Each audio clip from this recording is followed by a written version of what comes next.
Etat Libre d'Orange, your time has come. You guys, you get ready, get comfy. This is going to be a long one.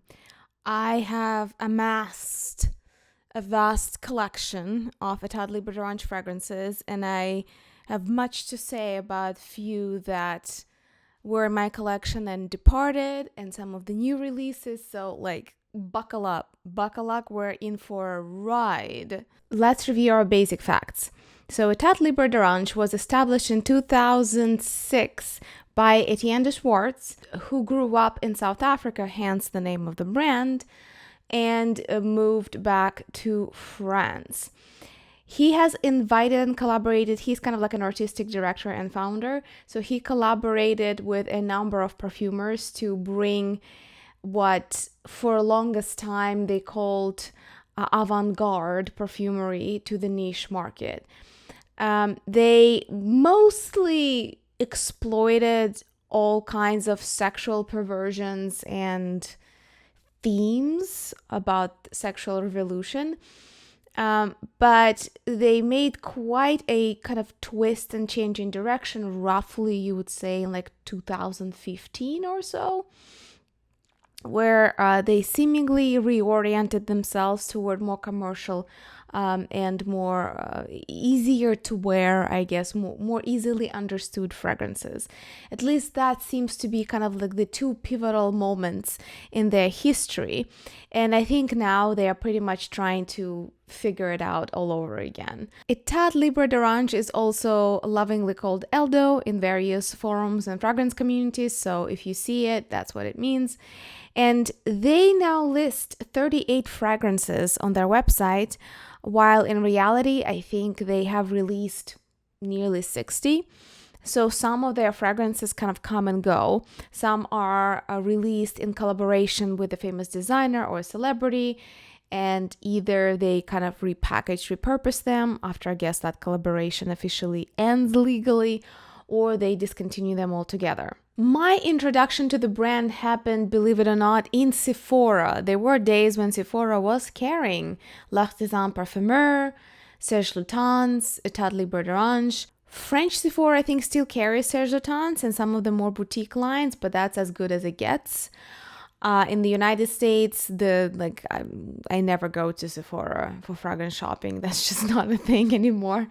They carry things that are mostly kind of room spray quality. Well, I mean, they have Maison Margiela replica, and I guess Juliet has a gun if you like that kind of thing, but that's about it in terms of the goods that they have. I mean, and they have some designer stuff. Anyway, my first love with Etat Libre d'Orange was Like This, and originally that was a collaboration with Tilda Swinton, and there was a poem, really beautiful poem, and I forever remember how Tilda Swinton described it as kind of this comfortable afternoon sex with your beloved of many, many years. So it aims to deliver this kind of comfortable, familiar pleasure, something that you love, you always enjoy, and it's just in such a relaxed and comfortable fashion. I talked about it to death on my channel, so I'll be brief. It's pretty much the best Thanksgiving fragrance that is still an imaginative fragrance and not just a pumpkin flavoring. So it has sweet, delicious pumpkin pie kind of a feel to it, a little bit of refreshing ginger, and a little bit of this kind of like metallic-y notes that make it more interesting. Otherwise, it would be just plain boring, just like any other flavoring that's pumpkin based. So love it, love it, love it. I have a backup of it, and if anybody is interested, all of the large bottles that I'm going to show you today, you can get yourself a generous decant from my collection if you choose to do so. All the links are down below. Since we are starting with my favorite and kind of the first love, which is like a soft, very edible but comfortable gourmand, let's just stick with the kind of like the sweet, comfortable gourmands category from this brand. A discontinued fragrance, as they are not selling it themselves, I don't know if you can find it anywhere online, is their kind of demure, slightly plasticky, but vanilla-based Lilly scent. It's called Charogne, and it's dedicated to being a willful victim of, I presume, seductive predation. At least that's how they described it. To me, it has this interesting combination of hidden lily in the kind of like this vanilla, like mashed potatoes vanilla kind of thing. It's not souffle, it's a little more condensed. It's very comfortable. It's slightly plasticky in a way. Like I feel like, this clay that kids play with to make different shapes. I kind of get this note, and I thought I wouldn't like it, but you see, like it's half empty at this point. And it's the most non-typical Lilly scent that I go for, and it indeed has this demure kind of passive seductiveness about it. I do love it. It's hard to find. Would I really hunt it down for the sake of the Lilly or vanilla in it? No, not really. I'm not surprised it's been discontinued. But at the same time, it's probably one of the most worn in my collection. It's just because as it is kind of a nudie gourmand, it's so easy to wear and it's so easy to overspray, to be honest, that I have not been limiting myself. Let's just say that. And the other gourmand that is like a large bottle, because it's such a comfy one that a lot of people like to decant once I showed it to them. It is Dieu des agrumes Fleurs de Dieu. Oh, French. Son of God. And interestingly, this is dedicated to the culture of Philippines and aims to be this mixture of coconut and kind of rice pudding. It's unbelievably softly skin-like comfortable. I do really dig when Etat Libre d'Orange aims to reproduce skin. It always this kind of lotiony skin, sebumy, slightly oily, very soft, luscious type of feel. I notice the same approach, even though it's possibly different perfumers, but somehow I get the same feel of this soft vanilla, very skin-like nudie vanilla in Charogne, and same in Fleurs de Dieu.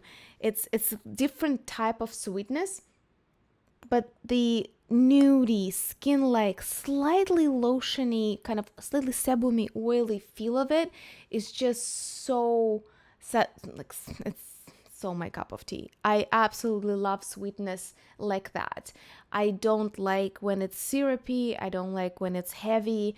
I mean, there is a time and place for more heavier, spicy gourmands, but when it comes to something edible, I would rather it be more lotiony, more like skincare-like, than anything more brutal or like more pronounced. So yeah, coconutty, rice pudding, just deliciously sweet, very happy type of perfume.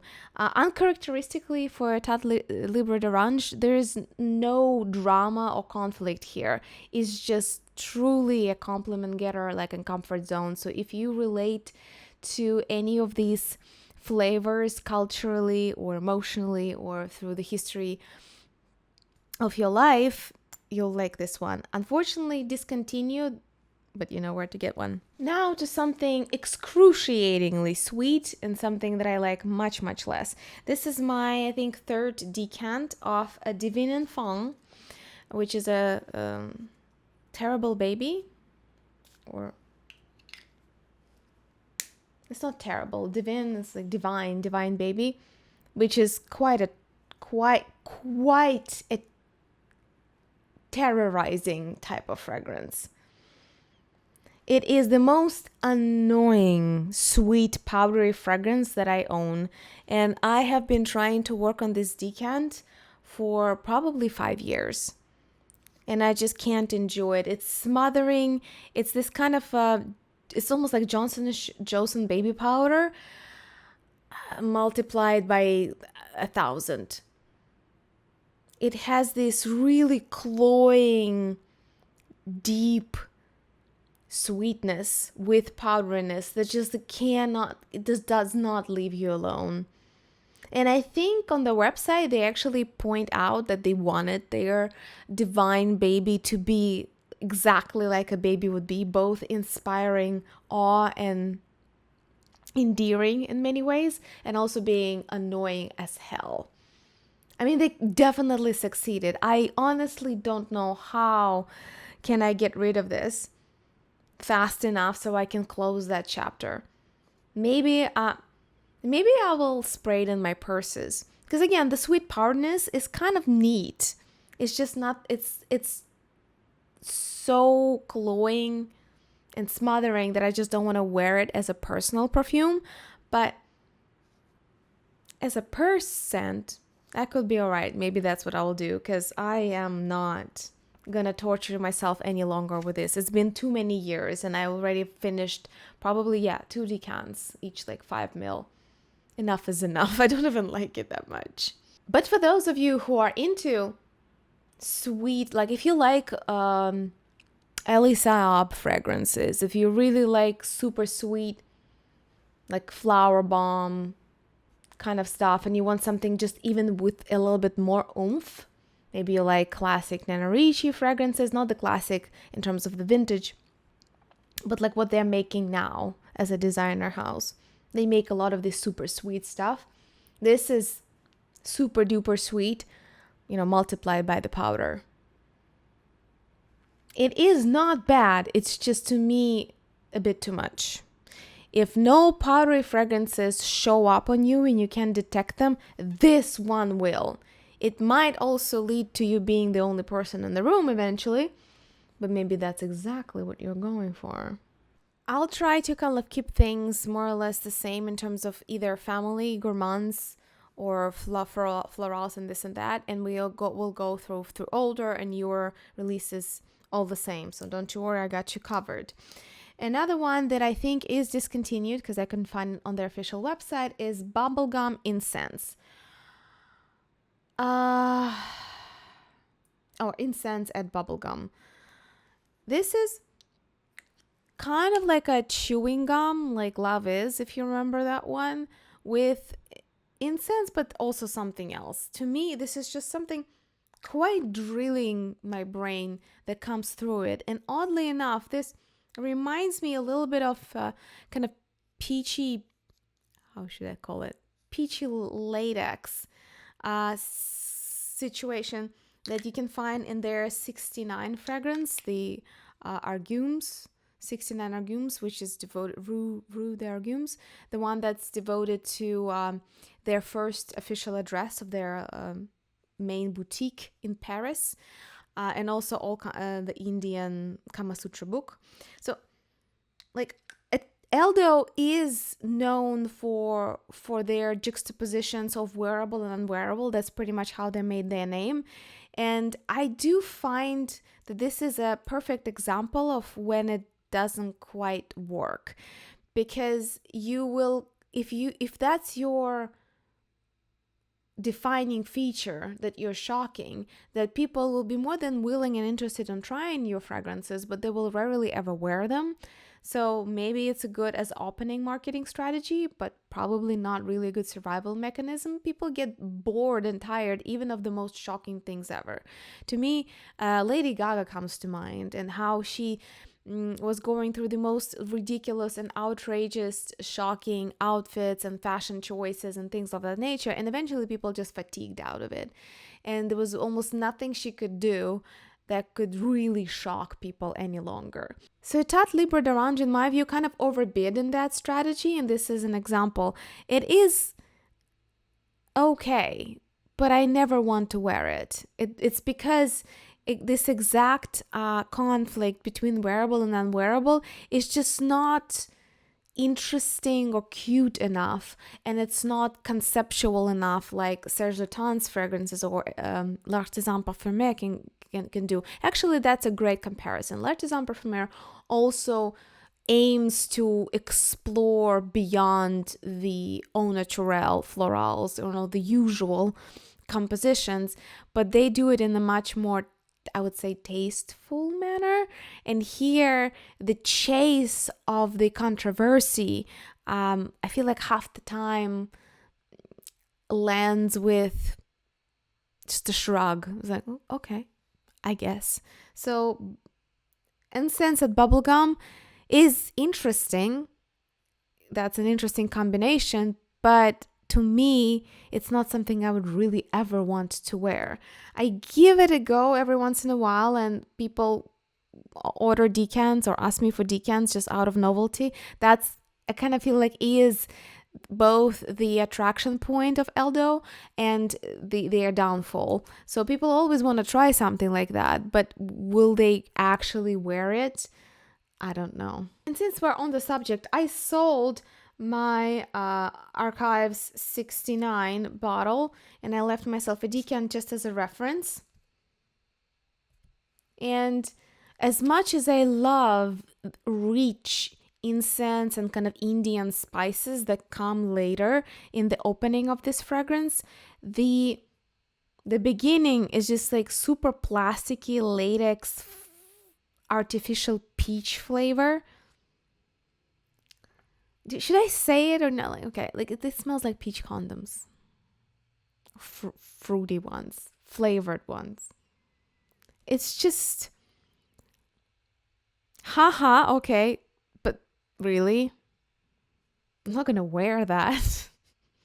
So yeah, you get these cheap flavor that has a specific kind of anchor point for many people. If you don't have that anchor, you will at least smell something plasticky and very artificial peachy flavoring. And it's not that pleasant. It's not that charming. Like, I know of some like nearly cyborg, like metallic or abstract or industrial fruity fragrances. Fantomas is one example. I mean, I can think of other things, but they are still quite wearable. Ganymede in a way also. But this is just kind of, you don't want that to be your perfume. But then if you wait 15 minutes, it starts mixing with such rich, delicious, amazing Indian incense and spices. It's so beautiful in its base. But these plasticky latex peaches are just ruining it for me. And again, if I just had like a 2 ml sample, or I just spray it somewhere in the department store, it's a nice conversation opener, right? It's something to talk about. But is it something to buy and wear? That's the question. And for me, it wasn't. I tried. I had a full-size bottle, and I had a decant for several years now, and I never go for it. It's just like, I can't. Let's now look at some of their newer stuff. So Exit the King has appeared when? 2020. So that happened way past the point where they decided to make a strategic shift towards something more commercial and wearable. I can blame them for it. I do think that maybe they did overdo the whole shocking and controversial thing quite a bit in the beginning, but in a way it's also what got them their fame and their legacy. So it's kind of like, what happened. Like, I don't have an opinion on it because it brought them a lot of fame, and partially, or maybe largely, is the reason why people still talk about Etat Libre d'Orange. But Exit the King was a very different kind of scandal. They wanted to go very culturally progressive, to the point of being avant-garde and divisive in a way. So this is to celebrate the fall of patriarchy. This is it's kind of this more extreme version of viewing the patriarchy or viewing the feminism, where somebody has to fall in order for somebody else to become free. So, and again, I understand why, because that really is a very strong statement. You can play with cynicism, with sarcasm. You can play with so many flavors around that, kind of the gender war, if you wish.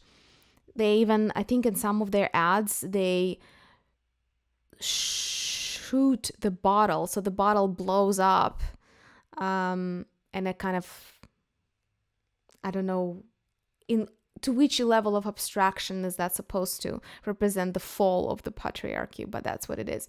Where in reality, it opens up as a very vintagey, oily, patchouli type of rose.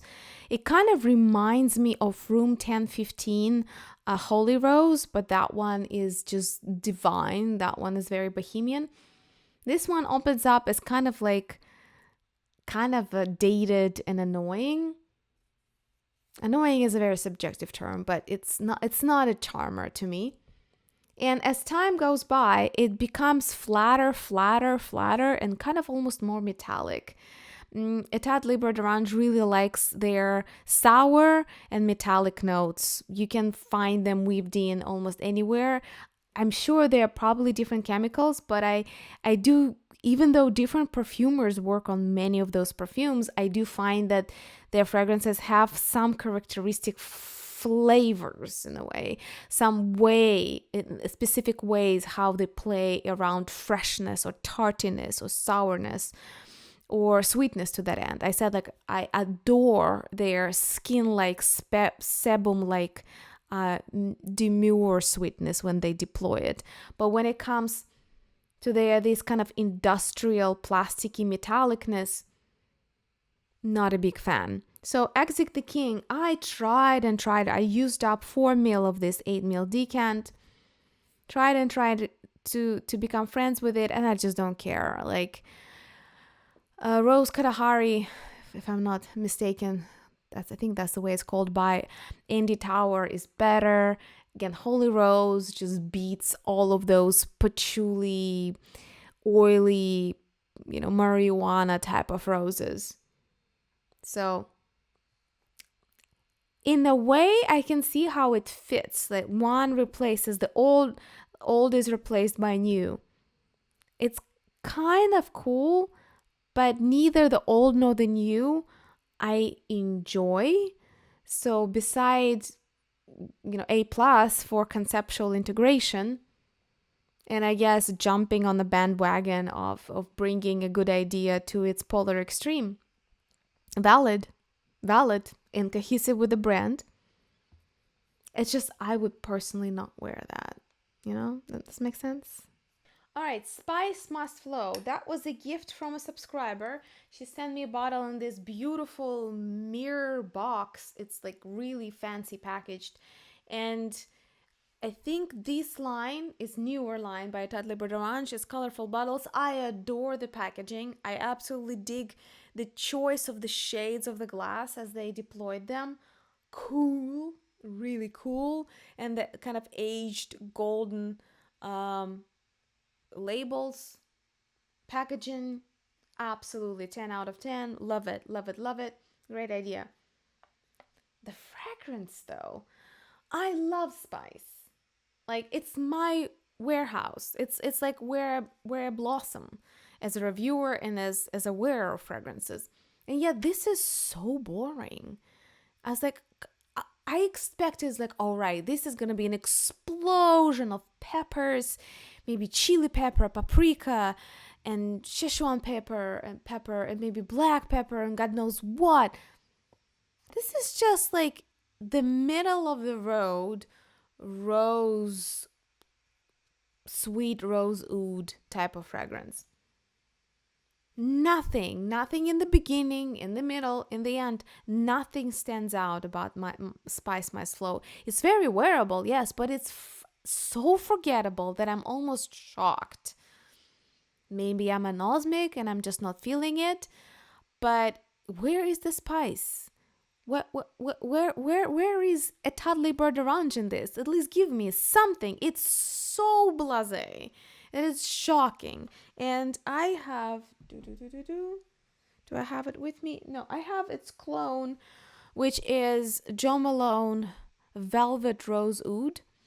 And my name is a legion in that case. It's like, just imagine any somewhat sweet, woody, incensey rose. And I mean, they say there is incense in there, but I don't really feel it. It's just yet another sweeter rose oud, not particularly recognizable, not deep, not interesting in any way. It's just watered down rose oud.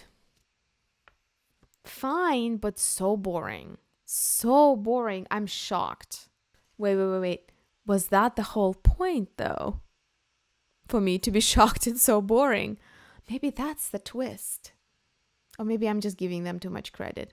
I don't know. Let's move on. Another noob, 500 years, same premium collection. I don't know why these are much more expensive. I don't find anything about them that's that unique. I love the packaging though. I'll give it that. So a subscriber sent me a little decant so I could tell you guys about it. And the moment I smelled, I was like, oh my God, I have like a 10 fragrances like that. And then I went and actually sprayed every candidate that could be it, and nothing matched. So that one is a little bit of a, maybe just a little bit more interesting than I gave it credit to initially. But it's also not quite my cup of tea, so I wouldn't really have a lot of dupes for it. This is this typical super syrupy rose plus praline plus, you know, all these like truffles, chocolates, everything mixed together. It's just very, very caramelly, praline, chocolate, rose syrup, raspberry syrup, another syrup, kind of sweetness plus vanilla, obviously. It is a good representation of that genre, but is that Etat Libre d'Orange worthy of a release? I wouldn't say so. I would not be surprised to find something like that in boutique line by Lancôme. They were making all these parfait, sweet syrupy roses like Rose Berberanza and things like that. It could fit there. But again, from Etat Libre d'Orange, I would have expected at least some kind of a twist. And there's no twist here. It's just what I described. Syrupy, super duper sweet. For those who like that kind of story, it's good. It's fairly long lasting. It's not super deep. And I think that's about it. That's all I can say about it. For me, it's just like, I feel like this review is turning into like insider gossip rather than an objective review. But you know, this brand has been around. Like my review is not going to be the first one on the internet to talk about it. So I think it is beneficial for us kind of like to chill, get our thoughts together, maybe review some of the things we knew we liked, we knew didn't like, and maybe we forgot about. So we're going to talk about Rien just in a minute when I let it breathe a bit. Oh my gosh. This is one diffusive fragrance. And I'm just going to very briefly mention that yes, the most famous fragrance from Etat Libre d'Orange is Secretions Magnifiques that smells like semen and a few other things. And I think I tried it once and I never had any desire to revisit that story. Those of you who don't believe that this smell can be faithfully reproduced and amplified, give it a go. I'm good. For me, the shocker that I still do consider on the back of my mind for potential wear is Rien, which translates as nothing. And the creators kept joking, that's an oldie one. That's the one that made a lot of talk for them at the beginning of times. And there was much joking that they wanted a fragrance that if anybody asks, you know, what are you wearing? You say nothing, because it's literally the name of the fragrance. The humor, right? I'm glad they didn't pursue stand-up comedy. The Rien is made of pretty much ingredients that would be considered trash, or not trash, but not usable and not really favorable by group studies.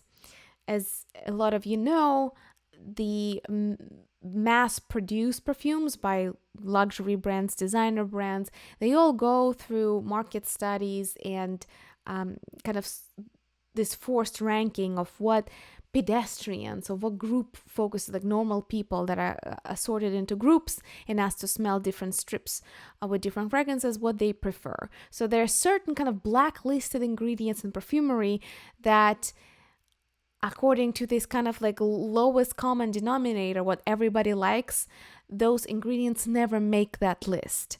So they took it upon themselves to combine all of those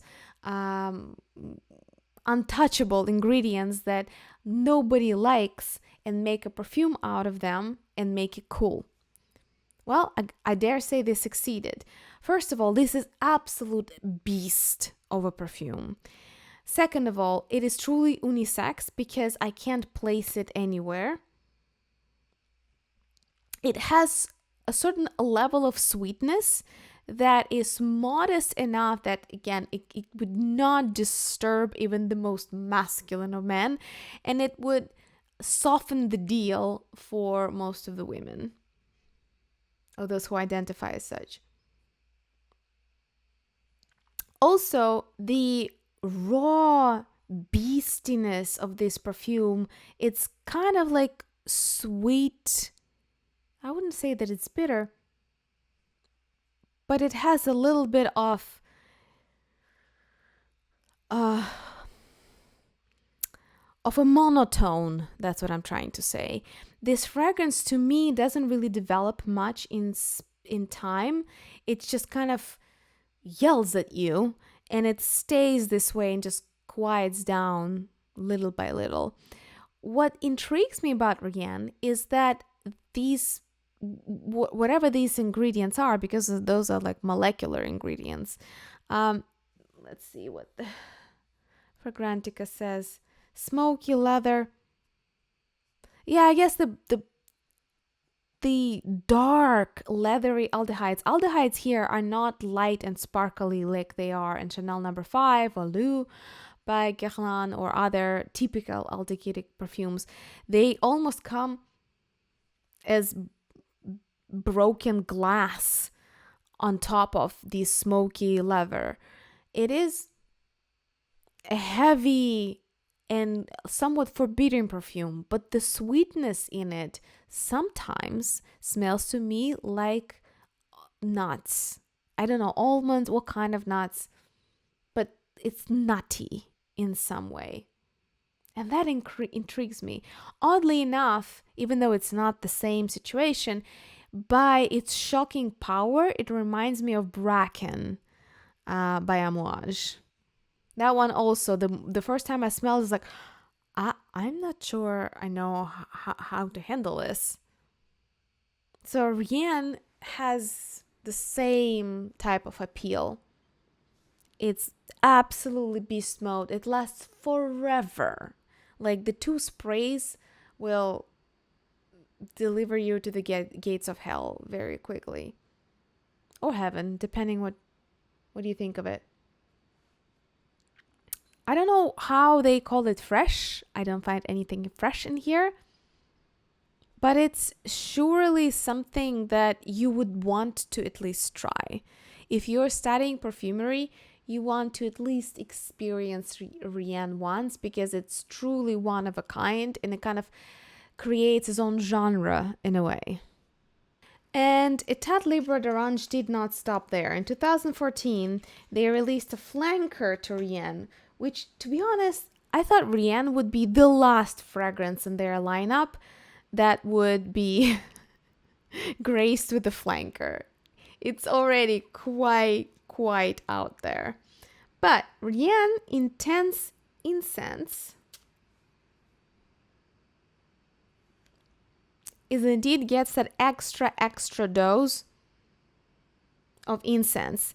It becomes almost sour salty because the combination of incense and all that leathery smoke kind of takes it there. This is not my favorite incense by any means. Even when it comes to gourmand or heavier incense fragrances, I cannot quite see myself wearing it. And in that way, probably I would say it's more, would be marketed more toward men. And again, in some very weird way, it reminds me of some of the hours by Cartier. They have like one of those like super smoky ones there. It's not the same, but in a way, the austerity of it and forbidding nature has its own allure, but I would never in a million years wear it as a personal fragrance. Maybe in small doses on certain skin, it can kind of like enhance the butchiness of its wearer. Maybe. I'm curious. What do you guys think about Rien or Rien Intense Incense? Do you wear it? Have you ever smelled it on anyone? Does it have any diversity in how it opens on different skin types? I'm curious. Rien by itself continues to intrigue me, and I don't know if I will or will not eventually buy. If I ever buy Rien, it will be probably the smallest bottle ever. I kind of feel that even the 2 ml sample is plenty for me to just like once a year when I'm in that special mood, just one spray kind of does it. Jasmin and Sigarette. We are moving to Florals. This is something that Etat Libre d'Orange knows how to do and has done many times. So there are many different flavorings you can choose from. All of them, almost all of them, share something in common. We're going to discuss it in a minute, but first I want to just talk about my favorite from their Florals so far. I have been through probably 3 decants and I kept debating whether I can live without these. It's pretty much what it says. It's light, ethereal jasmine, kind of very light, very fresh, almost metallic-y, and the smell of cigarette buds. Very faithfully represented here. And I thought, okay, that's a bit much. And yet I love it. I love it. It reminds me of my youth. And I can't help it. It just evokes some kind of teenage rage in me, this kind of like joyful, cheeky rebellion that I get to experience when I wear it. And I even bought myself a bunch of different fresh jasmines, trying to find a more suitable, more respectable replacement for it. And now I still wear it. And I favor it to anything else that's a little bit more conventional. So this is one case where I find their devotion, by the way, that was devoted to Marlene Dietrich and kind of the Hollywood divas of black and white films era, where love and seduction were seemingly much more raw, much more down to earth, if you wish. There was much less sugarcoating what was really happening between men and women. At least there's like, you get a feel from it. There's a certain level of cheerful cynicism coming and jokes coming from that era. So Jasmine and Cigarettes really captures that essence. In my view, it has a necessary femininity and necessary edge that kind of really smoothly combines both together really well. Both kind of the romanticism and the cynicism and a bit of a kind of view, kind of attitude. Love it. Highly recommend you to try it, though. If you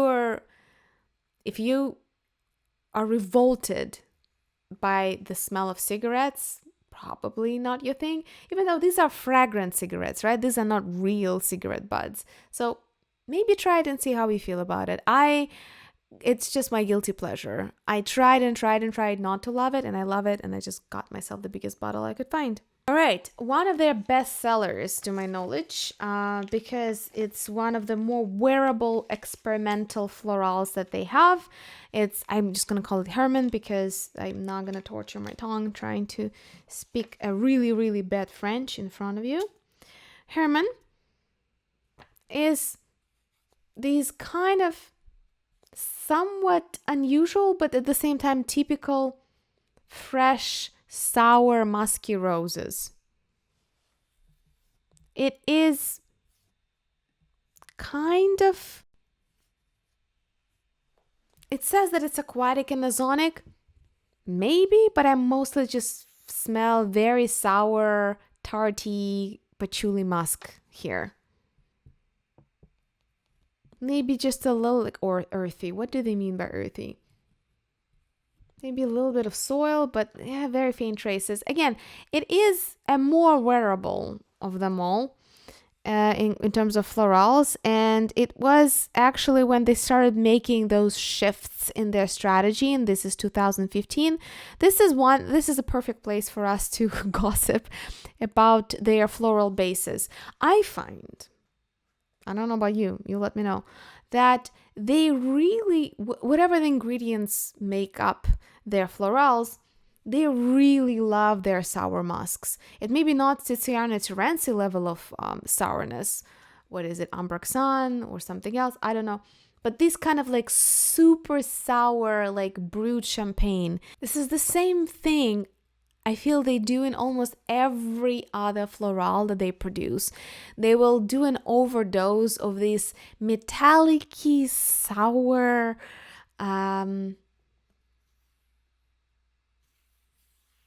muskiness.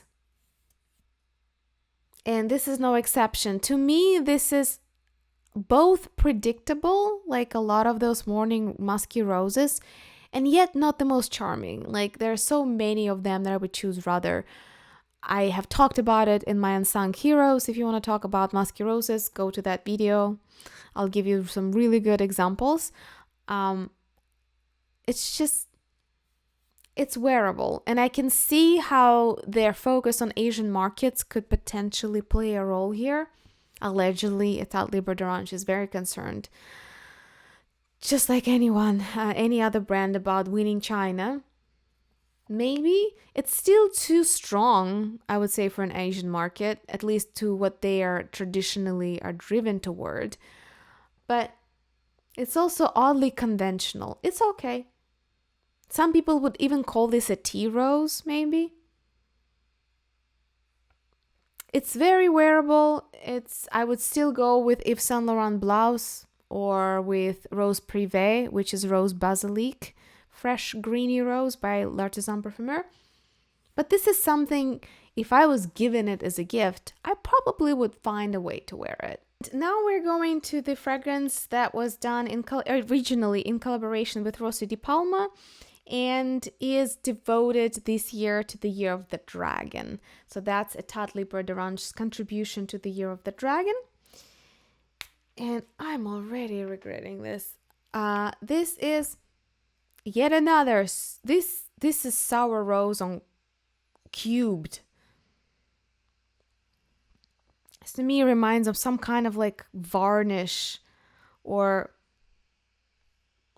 I don't know, some kind of acid that can cut through metal. Oh my god. In a way, maybe if you like wine roses, if you really like very dry, very sour wine, that could be kind of like a rose wine. But I have Un Rose, or now called Rose Tonnerre by Frédéric Malle. And even though that was quite a hill to climb to start liking and wearing that one, I can wear that one and enjoy it. This one, I can't. This is just so loud, so much screaming. It's a bit much. But it is one of their classic offerings, what Etat Libre d'Orange is known for, and I had to mention it somehow. I Am Trash. I had a decant of I Am Trash years ago. Deemed it, oh my god, the same sour, musky florals that as Etat Libre d'Orange does them. Done that, don't care for it, not my thing. So I kind of let it go and forgot about it. And only when I started preparing for this review, I rediscovered the most delicious wild strawberries, kind of these like sour apples and strawberries in I Am Trash. This is the first fragrance officially where I actually smell strawberries and wild strawberries as well. This is the first one. It hasn't happened yet. I've tried a number of perfumes that claim to have strawberries and was always some kind of syrupy, I don't know what that is. This is the first one that's giving me this delicious mixture of sour apples and strawberries, and I'm loving it. It's a complete rediscovery. I'm so happy I've actually sat down for this review, because otherwise I would never went back to it. So I have 2 decants and I'm gonna thoroughly use them before I make a decision. But when it comes to sour apples and strawberries, there's nothing like that I've tried that was as believable. I Am Trash, it was conceived to be made from kind of leftover ingredients that are considered trash in perfume industry. So all kinds of upcycling, recycling, byproducts, and ingredients that can be extracted from them. The advertisements showed rotten fruits with worms eating them. It was disgusting in the best tradition of Etat Libre d'Orange. I think that also partially what just got me off that scent. I just could not get that imagery of, life, consuming life. I just couldn't get past it back in the day. But now that it's all out of my memory, these strawberries are delicious. Love it. Love it. Okay, I'm going to wear this and I'm going to think very carefully about what my decision is going to be. You will know about it in the last drops. Okay? Love it. A big surprise. Did not expect this video to go this way. Somehow I ended up with 3 small decants of Experimentum Crucis. That's their new offering in a colorful yellow bottle. And out of all of their colorful bottles that I've managed to try so far, Experimentum Crucis is the most interesting. I mentioned 500 Years, Spice My Slow. Nothing to report home about. But Experimentum Crucis is yet another sour, musky rose that finally gets that a little bit of an edge that is fresh spicy. I think that probably is it. There's something about it that is both like a cut grass and just ever so slightly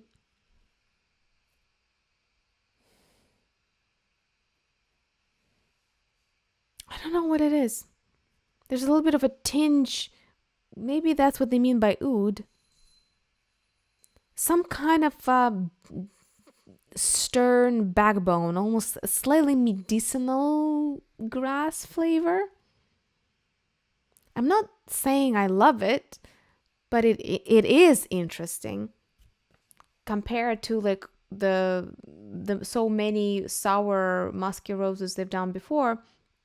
Let's look at the pyramid. Okay, by associations, we should be able to detect notes of honey, jasmine, rose, lychee, apple, cumin. Maybe it's cumin, I don't know. It is interesting. Experimentum Crucis is, it's actually not yellow, it's blue. Okay.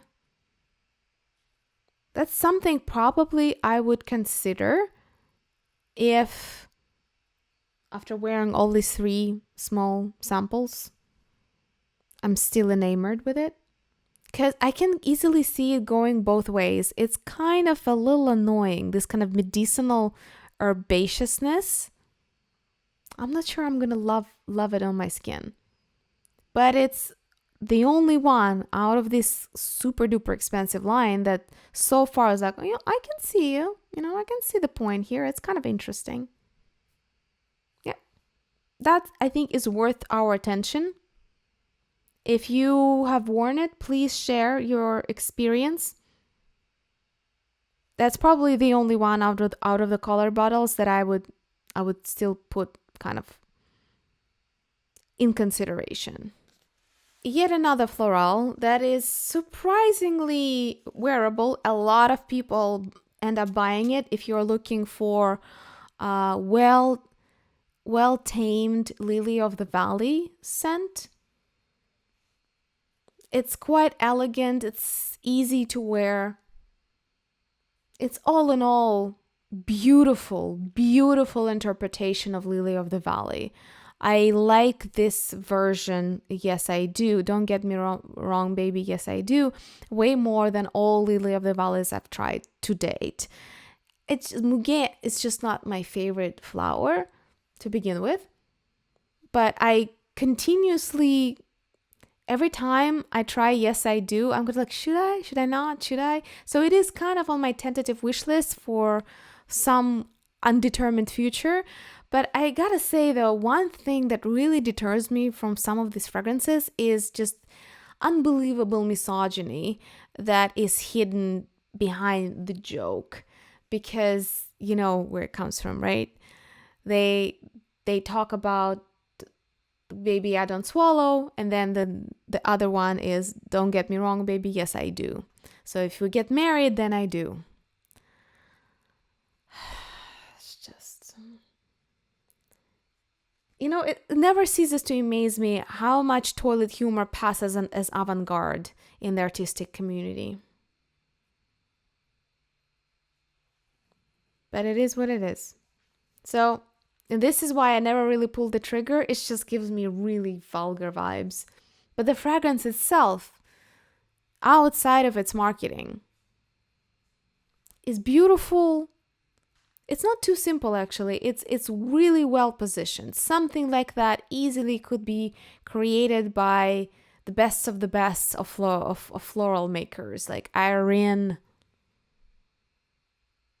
and yada yada yada. Beautiful Lily of the Valley scent, very comfortable, charming.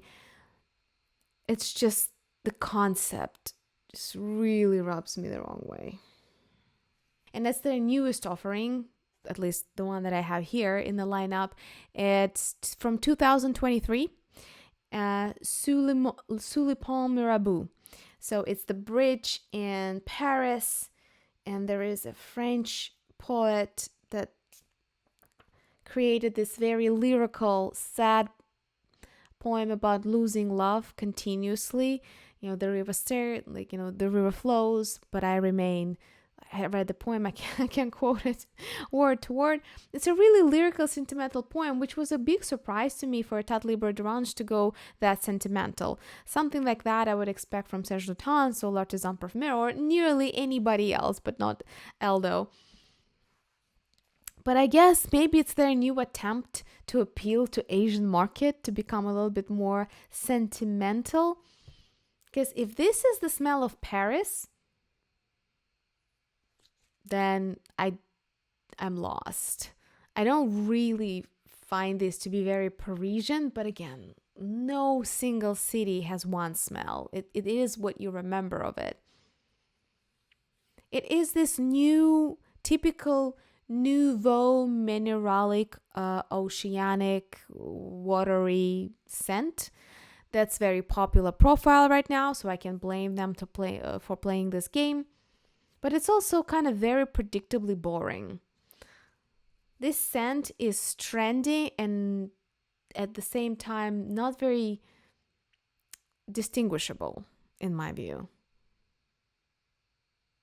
It's just light, citrusy, musky, sour mineral scent.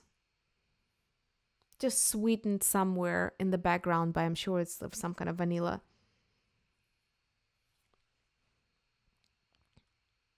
It's all right. I mean, I got myself a decant from Scentbird. Something you can throw in the morning if you like musky florals. I just have so many options that it's not something I would really go to.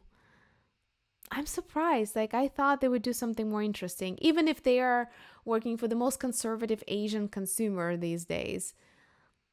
Is that really gonna be competitive in China?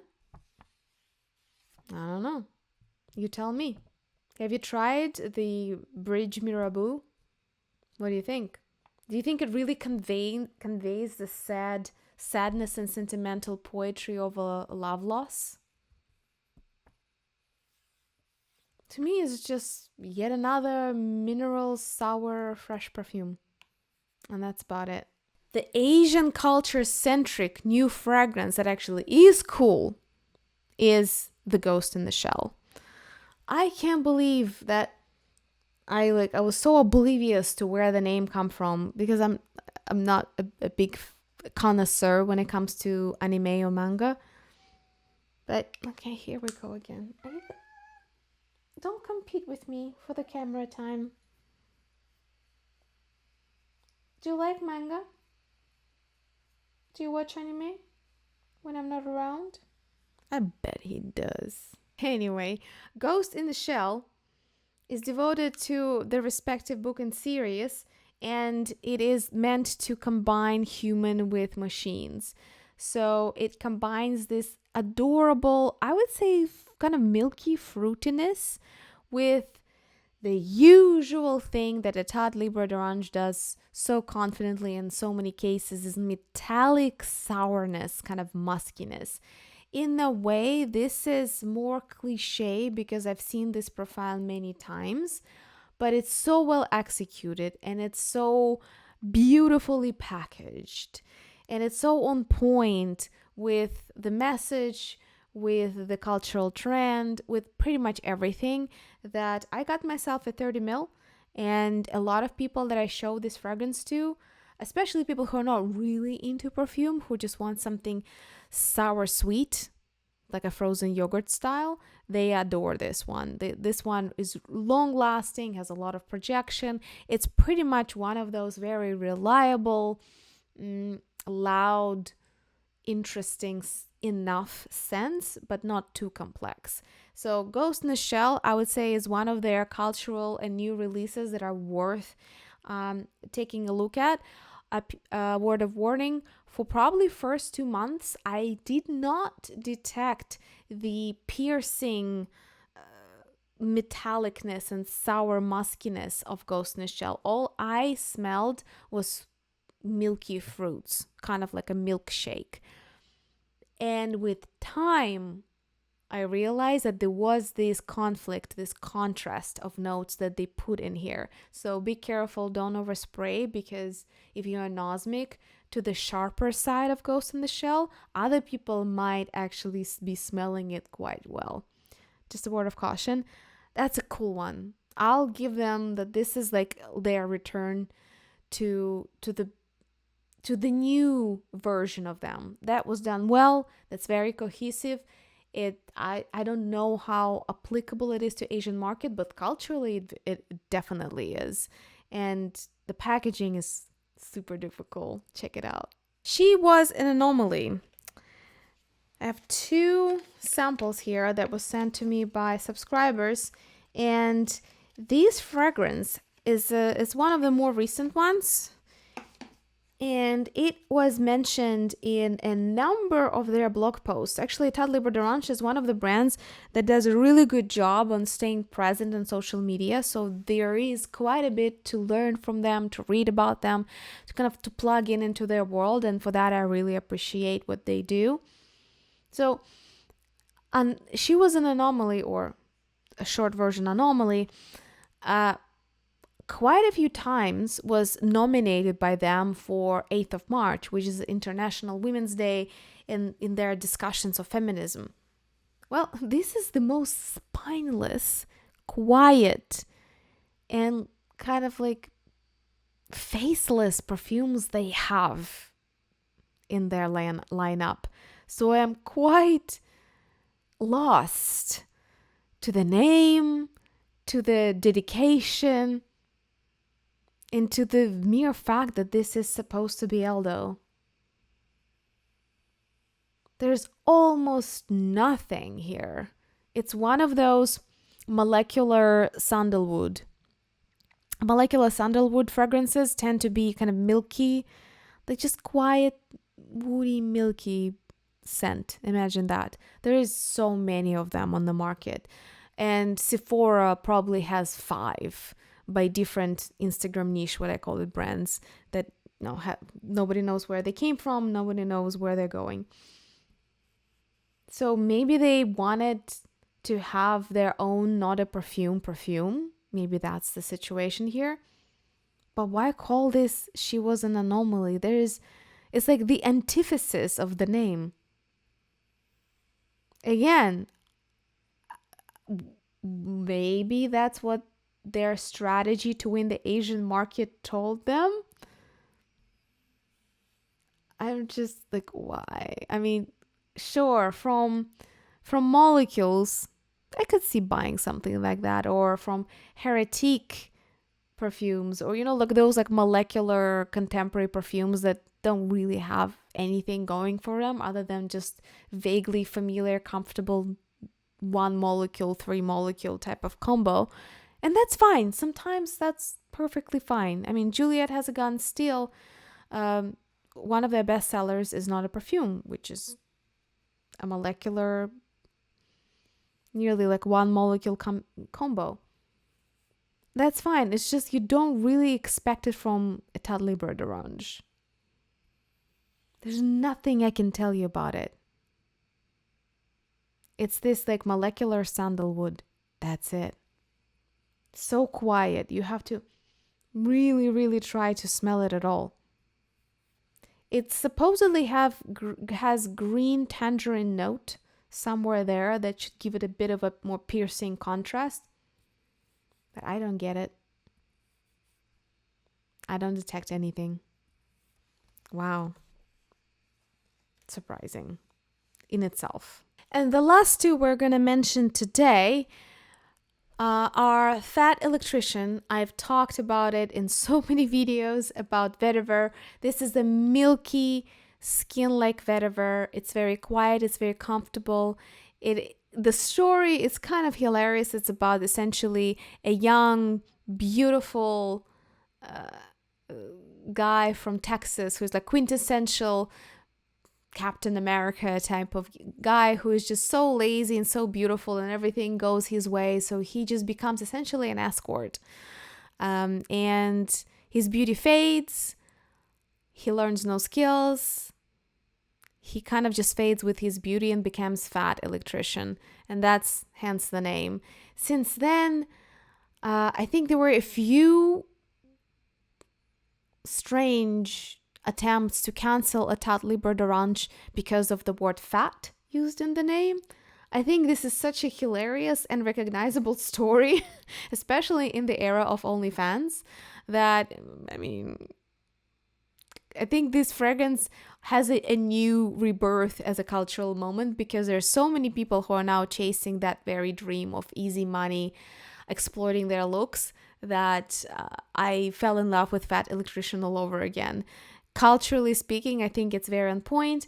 Olfactory design-wise, it's a soft, sebum-like, again, before I sat down to make this review, I didn't realize that Etat Libre d'Orange does such a good job with nude, sebum-like, skin-like softness.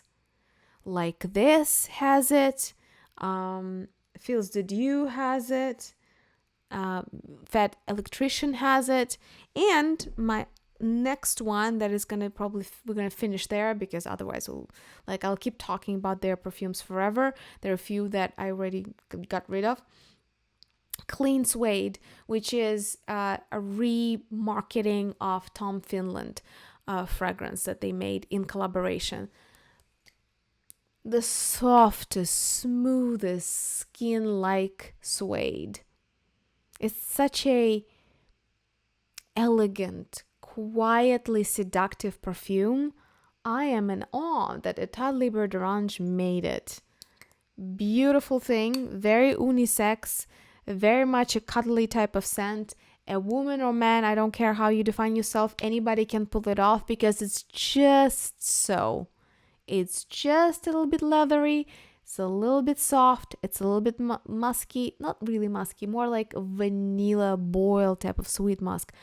Just delicious, delightful scent. I love it. It's one of the best additions in terms of leathery scents to my collection that I've done in the last 2 years. If I had to name my top 3, I thought about it, looked around, and it's the oldies. It's just something about the way that they used to make perfumes, just cannot quite find the same fit with them now.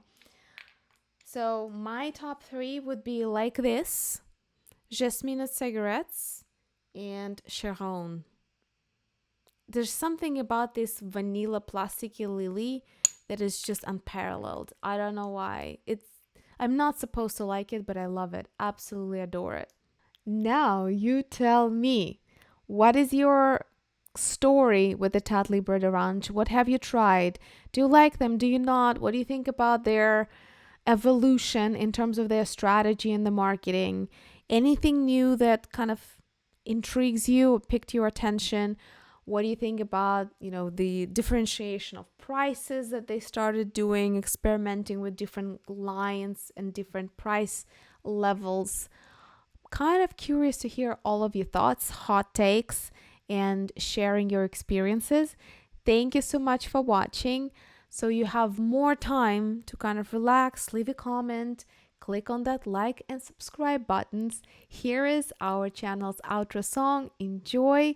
Move a little bit, move your shoulders, at least your shoulders. All of us spend so much time in terms of the screens. We need to at least do a little bit of that. So enjoy the tune, leave a comment, like and subscribe, and I'll see you in the next video. Hey there, you've reached the end, but don't just depart. Hit like, subscribe, it's a way to take part. Your support, your love, it's an art. Together we grow, play our part in this chart. It's more than a clip, it's a bridge, a connection, no way to sustain. To fuel this direction, each light, each soul. A show perfection, we're in this together, seeking perfection. Like and subscribe, be the vibe, keep us alive.